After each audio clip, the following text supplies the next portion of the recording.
Hello dear learners, PG is here and welcomes you in PG point. कैसे हैं आप सब? होप सो कि एकदम बढ़िया होंगे, है ना। और आपकी जो ई बुक है वो बहुत जल्दी लॉन्च होने वाली है एप्लीकेशन पे। सबसे पहले तो मनोवैज्ञानिक परिप्रेक्ष्य की ही करने वाले हैं, तो there is no need to take tension. So कल हमने आपको पढ़ाया था, क्या पढ़ाया था भैया? जीन पियाजे का सिद्धांत। तो जीन पियाजे के सिद्धांत को आपने पढ़ तो लिया था कल, लेकिन मैम इतना सारा था, मैं याद कैसे करता या करती। तो उसके लिए ना हम शॉर्ट फॉर्म में आपके सामने लेकर के आए। देखिए, हंसते मुस्कुराते जीन पियाजे सर आपके सामने है ना। और जीन पियाजे के जो वन लीनियर नोट्स है ना, उनके विषय में हम थोड़ा सा पढ़ लेंगे ताकि आपको क्या हो जाए, कल का रिवीजन हो जाए। क्योंकि जीन पियाजे आपके टीचिंग एग्जाम से रिलेटेड कोई भी आप हों, चाहे सीटेट टेट, सब में पूछा जाता है, सबके लिए इंपॉर्टेंट है। तो आइए समझते हैं जीन पियाजे के विषय में। थोड़ा सा 5 मिनट रिवाइज कर लेंगे, उसके बाद में नेक्स्ट जो आपका नैतिकता सिद्धांत था ना, वो मैं पढ़ाऊंगी। तो जीन पियाजे के विषय में अगर मैं बात करूं तो ये आपके देखो बेटा स्विट्जरलैंड के निवासी थे, चिकित्सक के रूप में। इन्होंने 1886 में काम किया। इनका जो सिद्धांत आया उसको हम संज्ञानात्मक विकास का सिद्धांत या ज्ञानात्मक विकास का सिद्धांत, है ना, या विकासात्मक का सिद्धांत इन्होंने प्रेषित किया। मतलब अगर आपसे पेपर में पूछ लेता है कि ज्ञानात्मक सिद्धांत के जनक कौन है, तो भी आप बताएंगे कौन है, बताइए भाई फटाफट से। तो कौन है आपके? जीन पियाजे। अगर आपसे कह दिया जाए संज्ञानात्मक विकास के सिद्धांत के जनक कौन है, तो जीन पियाजे। अगर आपसे कह दिया जाए विकासात्मक सिद्धांत के जनक कौन है, तो जीन पियाजे। ठीक, तो बात समझिएगा। चाहे आपसे संज्ञानात्मक विकास पूछे, चाहे ज्ञानात्मक विकास सिद्धांत के जनक पूछे, चाहे विकासात्मक पूछे, आप क्या बताएंगे? जीन पियाजे। इन्होंने अपने 3 बच्चों पर प्रयोग किया था। किस पर किया था? अपने 3 बच्चों पर प्रयोग किया था। इसे अवस्था का सिद्धांत भी कहते हैं। क्या कहते हैं बेटा? इसे अवस्था का सिद्धांत भी कहते हैं। ठीक है। अब संज्ञानात्मक सिद्धांत से जुड़ी कुछ शब्दावली हैं। आपने जब आपको हमने कल संज्ञानात्मक सिद्धांत पढ़ाया था, तो उसमें से एक शब्द आया था संगठन। संगठन का मतलब क्या होता है? सूचना को प्राप्त करने वाला। सूचना को प्राप्त करने वाला कहलाता है। एक शब्द आपने बहुत पढ़ा था, अनुकूलन। अनुकूलन का मतलब होता है पूर्व ज्ञान व नवीन ज्ञान के मध्य संतुलन बनाना। जैसे बच्चे को हमने पहले कहा कि बेटा जिसके 4 पैर थे और एक पूंछ थी, वो क्या था? कुत्ता। ठीक, उसके बाद में हमने बताया उसने 4 पैर 1 पूंछ देखा बिल्ली के, तो उसने कहा पापा ये देखो कुत्ता। तो अब उसको बताया गया कि बेटा ये कुत्ता नहीं, क्या है? ये बिल्ली है। क्या है बेटा? ये बिल्ली है। तो जो उसका पूर्व ज्ञान था वो, और जो उसको नया ज्ञान मिला कि ये कुत्ता नहीं बिल्ली है, वो उसके मध्य में संतुलन बनाना ही आपका क्या कहलाता है? अनुकूलन कहलाएगा। ठीक, बात समझिएगा। एक शब्द आपके समक्ष आया था कल, आत्मसातीकरण करना। आत्मसातीकरण का मतलब होता है नवीन ज्ञान को प्राप्त करना। क्या होता है बेटा? नवीन ज्ञान को प्राप्त करना। एक शब्द कल आपके सामने आया था, विशिष्टीकरण। विशिष्टीकरण का मतलब होता है नवीन ज्ञान का विस्तार करना। क्या करना? नवीन ज्ञान का विस्तार करना। ठीक, अब हमने आपको जीन पियाजे के सिद्धांत में कल हमने आपको संज्ञानात्मक विकास की 4 अवस्थाएं बताई थी। कौन कौन सी बताई थी? एक हमने आपको संवेदी गामक, या इसको पेशीय अवस्था भी कहते थे, याद होगा आपको, देखो ब्रैकेट में लिखा भी है। संवेदी गामक अवस्था को क्या कहते हैं? पेशीय अवस्था भी कहते हैं। एक अवस्था हमने आपको पूर्व संक्रियात्मक अवस्था पढ़ाई थी। एक हमने आपको मूर्त संक्रियात्मक अवस्था पढ़ाई थी, और एक हमने आपको औपचारिक संक्रियात्मक अवस्था पढ़ाई थी। तो देखो, संवेदी गामक को आप और कौन सी अवस्था कहते हैं? पेशीय अवस्था भी कहते हैं। औपचारिक संक्रियात्मक अवस्था को आप अमूर्त अवस्था भी कहते हैं। जन्म से 2 वर्ष तक आपकी संवेदी गामक अवस्था होती थी, कल हमने आपको बताया था। 2 से 7 वर्ष तक आपकी पूर्व संक्रियात्मक अवस्था होती है। 7 से 11 वर्ष तक आपकी मूर्त संक्रियात्मक अवस्था होती है, और 11 से 15 वर्ष तक आपकी औपचारिक संक्रियात्मक अवस्था, या कह लीजिए आपकी अमूर्त संक्रियात्मक अवस्था होती है। ठीक, तो संज्ञानात्मक विकास की कितनी अवस्थाएं होती हैं? 4 अवस्थाएं होती हैं। संवेदी गामक अवस्था, जिसको हम पेशीय अवस्था कहते हैं, जन्म से 2 वर्ष तक। पूर्व संक्रियात्मक अवस्था जो 2 से 7 वर्ष तक होती है। मूर्त संक्रियात्मक अवस्था जो आपकी 7 से 11 वर्ष तक होती है, और औपचारिक संक्रियात्मक अवस्था जिसे हम अमूर्त अवस्था भी कहते हैं, 11 से 15 वर्ष तक। अब एक एक विषय में इनकी हम जानकारी लेंगे। एक आपकी याद रखिएगा, जीन पियाजे सर की one of the famous book थी, जिसको उन्होंने 1923 में सबसे पहली अपनी जो पुस्तक लिखी, वो उसका नाम था the language of thought of the child. ये बहुत पुस्तक थी जो 1923 से प्रथम पुस्तक जीन पियाजे के द्वारा लिखी गई। प्रश्न पूछा जा सकता है कि जीन पियाजे की प्रथम पुस्तक कौन सी थी, तो आप बताएंगे कि the language of thought of the child. ठीक है, अगर सेशन पसंद आ रहा है तो एक बार सेशन को शेयर कर दीजिएगा, और सेशन को लाइक नहीं किया तो लाइक कर दीजिएगा। बेटा चैनल पर नए हैं तो सब्सक्राइब करके बेल आइकन प्रेस कर दीजिएगा। पहली अवस्था हमने आपको बताई संवेदी गामक अवस्था, जिसे हम इंद्रिय गामक अवस्था या पेशी अवस्था भी कहते हैं। तो 0 से यानी कि जन्म से 2 वर्ष तक होती है ये आपकी 0 का मतलब होता है जन्म से 2 वर्ष तक, है ना, जन्म से 2 वर्ष की अवस्था होती है। इस वर्ष में बालक सभी कार्य इंद्रियों के द्वारा करता है। इंद्री का मतलब क्या होता है, हमने कहा बेटा इंद्री का मतलब जैसे आँख हो गई, त्वचा हो गई, आपकी नाक हो गई, कान के द्वारा, है ना, इनके द्वारा, इंद्रियों के द्वारा कार्य करता है।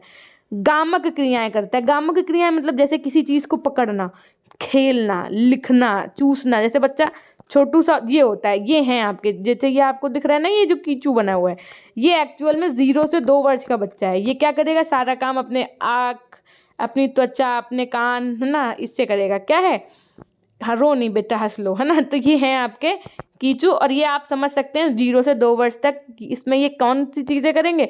अभी ये रोई रोई करेंगे, अंगूठा चूसेंगे, खेलेंगे, लिखने पकड़ के, मतलब पेन ऐसे ऐसे कर सकते हैं, चीज़ों को पकड़ने का प्रयास करेंगे ये, ठीक है। उसके बाद में दूसरी आपकी कौन सी अवस्था होती है बेटा, दूसरी हमने आपको पढ़ाई थी पूर्व संक्रियात्मक अवस्था। कैसी पढ़ाई थी हमने, पूर्व संक्रियात्मक अवस्था पढ़ाई थी, जिसको आप प्राक संक्रियात्मक भी कह सकते हैं, जो आपकी 2 से 7 वर्ष तक होती है। कितने वर्ष तक मैम, 7 वर्ष तक होती है। ये अवस्था आपकी 2 से 7 वर्ष तक होती है। इस अवस्था में बालक पड़ोसी बच्चों के साथ खेल खेलना पसंद करता है।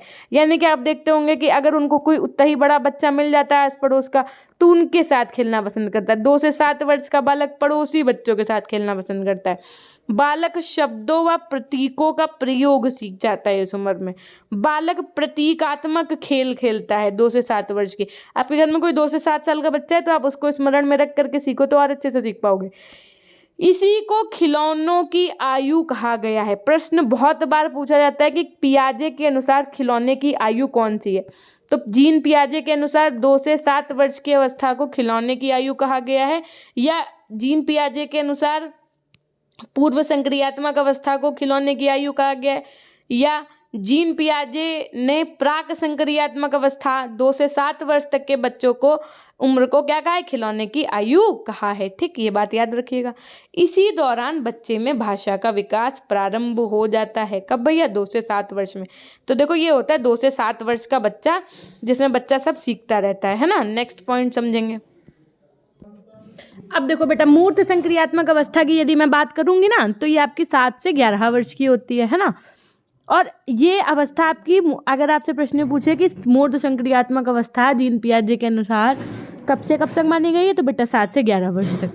ठीक, इस अवस्था में बच्चा क्या करता है, चिंतन करना शुरू कर देता है। इस अवस्था में बच्चा चिंतन करना और तर्क करना शुरू कर देता है। जैसे क्रॉस क्वेश्चनिंग होती है ना, कि जैसे आपने कहा बेटा स्काई का कलर ब्लू होता है, तो आपसे कहे ब्लू ही क्यों होता है, पिंक क्यों नहीं। मेरा फेवरेट कलर तो पिंक है, तो पिंक क्यों नहीं। चिंतन करना, जैसे मान लो उसको किसी ने डांट दिया तो सोचेगा कि मेरे को डांटा, उसको नहीं डांटा। जैसे घर में 2 बच्चे होते हैं, है ना, तो जब छोटा बच्चे को ज़्यादा प्यार मिलता है ना, जब छोटा बच्चा आता है तो बड़े वाले बच्चे को, यानी कि बड़ा वाला बच्चा भी मान लो छोटा ही होता है, लेकिन उसको लगने लगता है कि हमको कम प्यार किया जा रहा है और इसको ज़्यादा।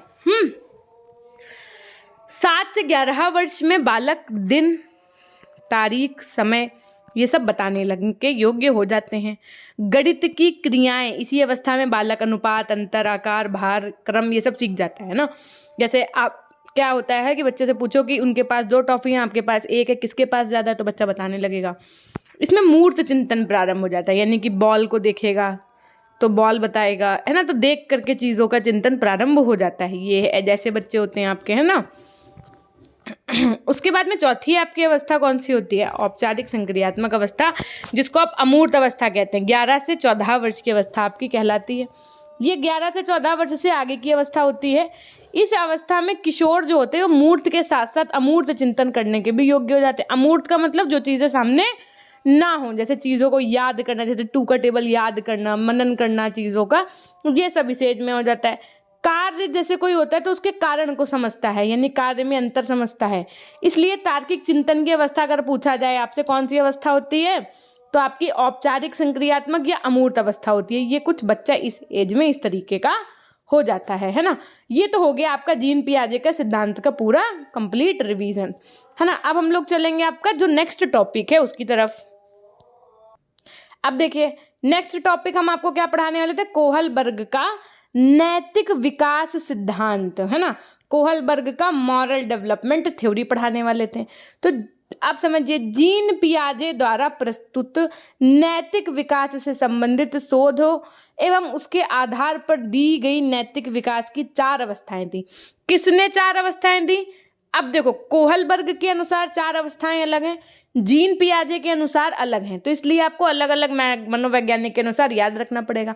तो इन्होंने जो अपने नैतिक विकास की 4 अवस्थाएं दी वो पहली बताई इन्होंने शैशवावस्था, जन्म से 5 वर्ष तक, पराधीनता प्राधिकार अवस्था 6 से 8 वर्ष तक, पराधीनता अनियोग्यता आपकी 9 से 13 वर्ष तक, स्वायत्तता अवस्था आपकी 13 से 18 वर्ष तक बताई। इसी की संकल्पना को आगे बढ़ाने का श्रेय लॉरेंस कोहलबर्ग को, किसको बेटा, लॉरेंस कोहलबर्ग ने को दिया जाता है। कोहलबर्ग ने हार्वर्ड विश्वविद्यालय में कई वर्षों तक अध्यापन का कार्य किया। तो जीन पियाजे का जो आपने देखा प्रस्तुत नैतिक विकास से संबंधित शोधों के और उसके आधार पर जो आप इन्होंने नैतिक विकास की 4 अवस्थाएं जो हमने अभी आपको ऊपर पढ़ाई थी वो जो जीन पियाजे ने दी, उन्हीं की संकल्पना को आगे बढ़ाने का श्रेय किसको गया, कोहलबर्ग को गया। और इन्होंने हार्वर्ड विश्वविद्यालय में कई वर्षों तक अध्यापन कार्य भी किया।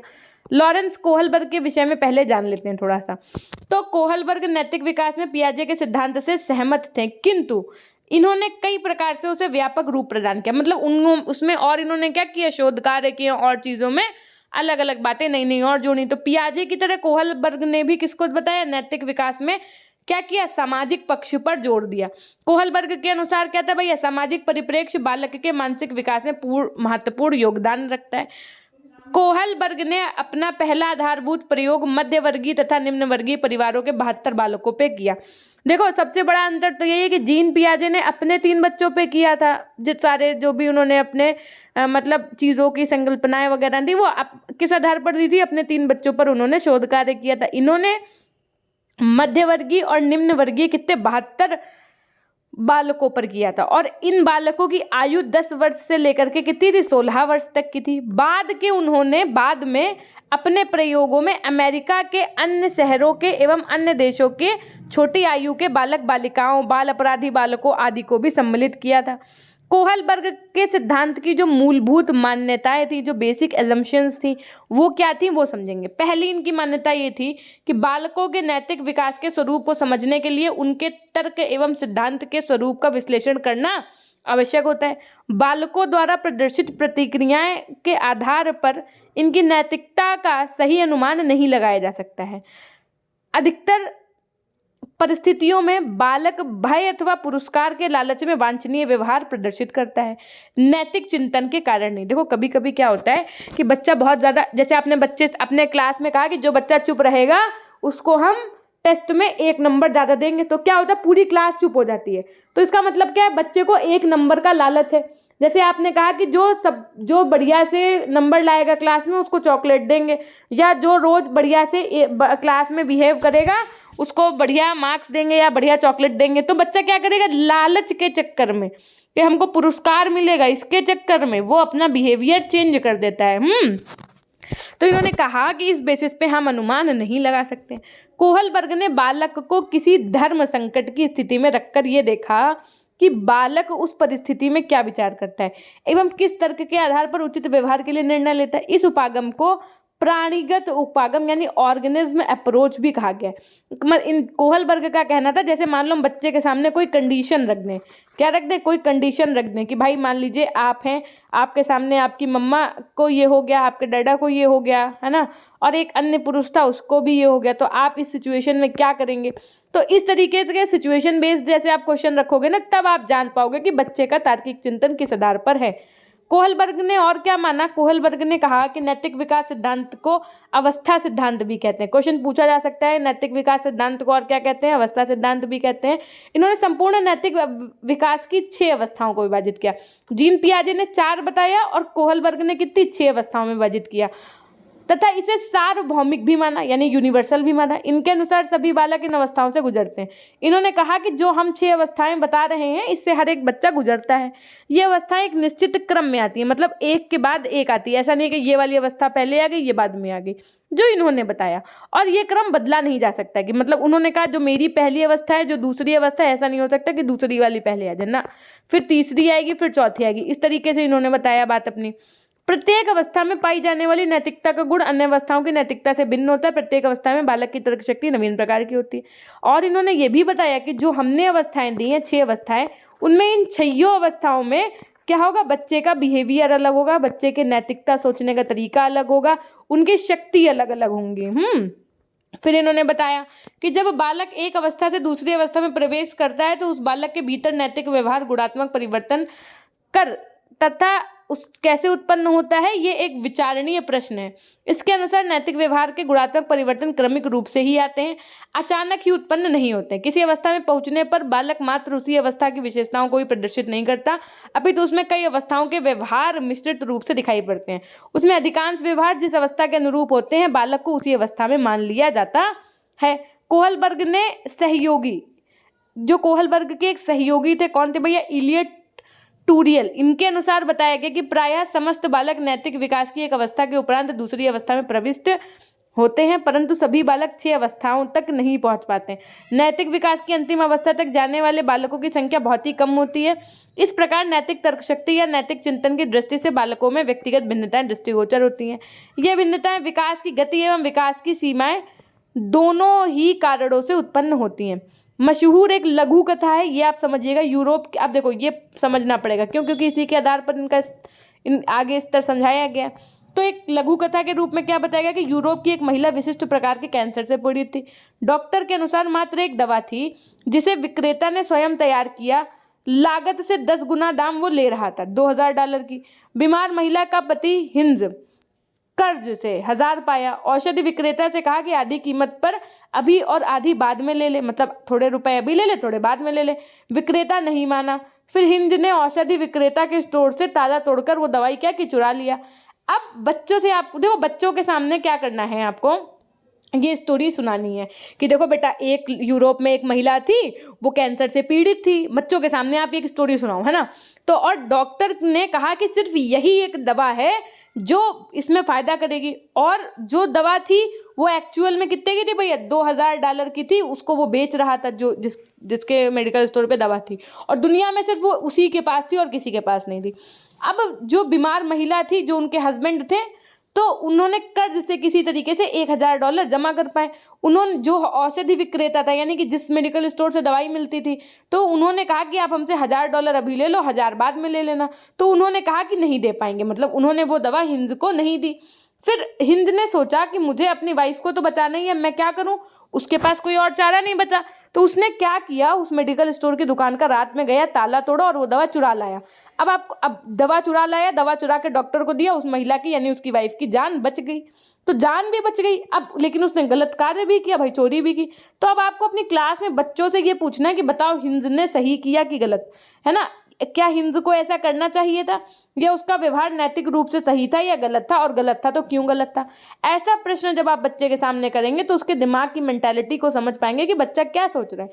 तो प्राप्त अनुक्रिया का विश्लेषण करके बताया जाता है कि व्यक्ति में नैतिक विकास की 3 अवस्थाओं से होकर गुजरती हैं, और प्रत्येक स्तर की 2-2 अवस्थाएं होती हैं। मतलब नैतिक अवस्थाएं कितने स्तर से होकर के गुजरती है, 3 स्तर से होकर के गुजरती हैं, और हर एक स्तर में कितनी अवस्थाएं होती हैं, 2-2 होती हैं। तो इस तरीके से कुल कितनी हो गई, 6 हो गई, है ना। 3 स्तर से होकर के गुजरेंगी, हर एक स्तर में 2-2 अवस्था है, तो 6 हो जाएंगी। सबसे पहले हम नैतिक विकास के स्तर और चरण को समझेंगे। कोहलबर्ग ने अपनी पुस्तक moral stages and moralization the cognitive development approach 1976 में नैतिक विकास की अवस्थाओं का विवरण दिया।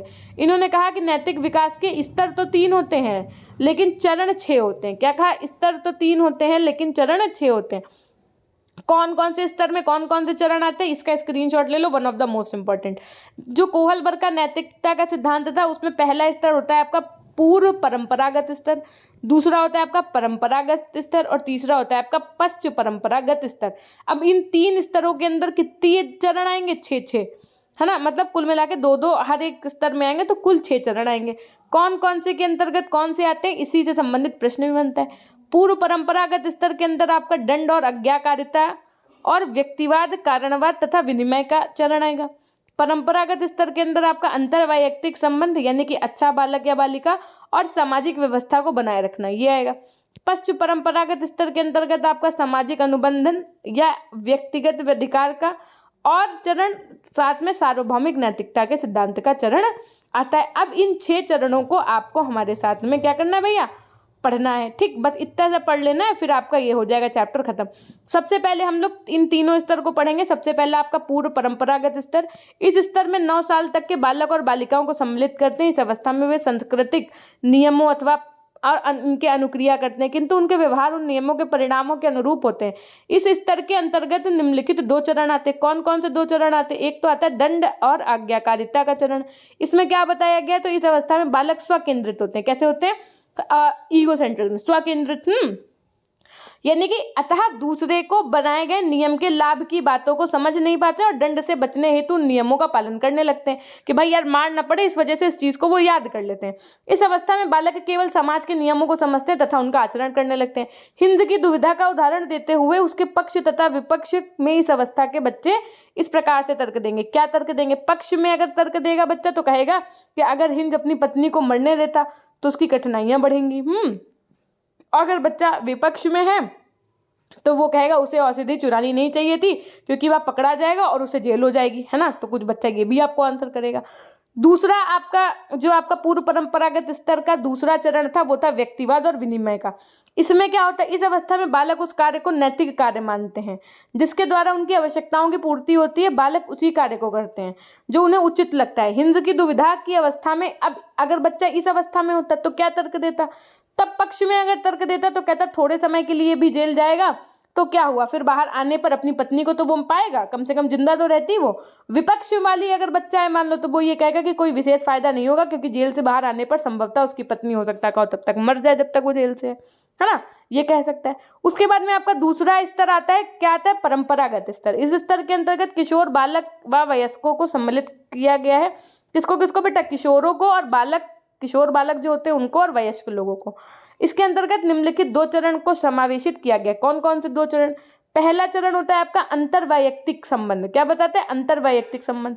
इस चरण में बालक उस नैतिक कार्य को करना पसंद करते हैं जिसे दूसरे व्यक्ति उचित मानते हैं। वे दूसरे के सामने अपने को अच्छा, मतलब आप देखते होगे ना जो किशोर लोग होते हैं, जो वयस्क लोग होते हैं, वो बच्चों के सामने या दूसरे लोगों के सामने दिखाते हैं कि नहीं हम बहुत अच्छे हैं, है ना, हम अपने आप को अच्छा प्रदर्शित करने का प्रयत्न करते हैं। इस अवस्था में व्यक्तिगत दृष्टिकोण को छोड़कर वे दूसरे के दृष्टिकोण के बारे में सोचते हैं और उसी के अनुसार कार्य करते हैं। अब मान लो वो वाली स्टोरी इन बच्चों के सामने रखी जाए, इन लोगों के सामने रखी जाए, तो पक्ष में जो बच्चा उत्तर देगा वो ये कहेगा कि औषधि चुराता है तो लोग उसे बुरा नहीं कहेंगे, परंतु नहीं चुराता है तो उसे लोग मानवीय पति कहेंगे कि वो अपनी वाइफ के लिए देखो कुछ कर ही नहीं पाया। और अगर विपक्ष में उत्तर देगा कोई तो वो कहेगा कि सिर्फ विक्रेता ही नहीं बल्कि अन्य लोग भी अपराधी कहलाएंगे। और दूसरी इसमें जो अवस्था, जो दूसरा चरण था वो था सामाजिक अवस्था को बनाए रखना। इस अवस्था में बालकों के अनुसार नैतिक व्यक्ति वे होते हैं जो नियमों का पालन करते हैं और सामाजिक अवस्था को बनाए रखते हैं। बालक अपने कर्तव्यों के प्रति निष्ठावान रहते हैं तथा दूसरों की अपेक्षाओं का सम्मान करते हैं। तीसरा जो आपका स्तर था वो कौन सा था? पश्चिम परंपरागत स्तर। और पश्चिम परंपरागत स्तर में क्या होता है कि इस स्तर को सैद्धांतिक स्तर भी कहा जाता है। पूछा जा सकता है आपसे कि कोहलबर्ग के नैतिकता के सिद्धांत के अनुसार सैद्धांतिक स्तर किसको कहा जाता है? तो पश्चिम परंपरागत स्तर को कहा जाता है। क्या कहा जाता है? सैद्धांतिक स्तर कहा जाता है। इस स्तर तक बहुत कम ही लोग पहुंच पाते हैं। इस स्तर पर बालक बाह्य कार्यों से प्रेरित न होकर के आंतरिक कार्यों से ज्यादा प्रेरित होता है। इस स्तर में भी 2 चरणों को सम्मिलित किया गया। कौन कौन से? पहला है आपका सामाजिक अनुबंध एवं व्यक्तिगत अधिकार। चौथे चरण में व्यक्ति समाज को व्यवस्थित रूप में बनाने की बात करता है, किंतु इस चरण में वह समाज को व्यवस्थित बना रखने के लिए क्या मापदंड होना चाहिए ये सोचता है। उसके अनुसार एक स्वस्थ समाज वह है जिसमें व्यक्ति दूसरे की भलाई का भी ध्यान रखे। तो अगर हिंज की जो अभी बात ऊपर स्टोरी बताई है, उसके पक्ष में अगर बच्चा इसमें आंसर देगा तो कहेगा कि अगर पत्नी को मरने देता तो मात्र डर, न कि किसी तर्क के आधार पर। विपक्ष में बच्चा आंसर देगा तो कहता कि हिंज अपनी पत्नी को मरने देता तो वह समुदाय में विशेष स्थान तथा सम्मान को खो देगा और नियम को भी तोड़ देगा। दूसरा आपका जो इसमें चरण था उसमें बताएगा कि सार्वभौमिक नैतिक सिद्धांत, यानी कि ये चरण नैतिक विकास का अंतिम चरण है और इसमें व्यक्ति समाज के नियमों को बनाए रखने हेतु सर्वस्व त्यागने के लिए भी तैयार है। कोहलबर्ग के अनुसार इस चरण तक बहुत कम ही लोग पहुंच पाते हैं और इसमें हिंज की दुविधा की अगर बात करें हम तो उसमें पक्ष में अगर कोई बच्चा आंसर देगा तो ये कहेगा कि चोरी नहीं करता तो वह कानून के नियम के शिकंजे से परे निश्चित रूप से रहता, परंतु वह अंतःकरण या विवेक के नियम से परे नहीं हो सकता है।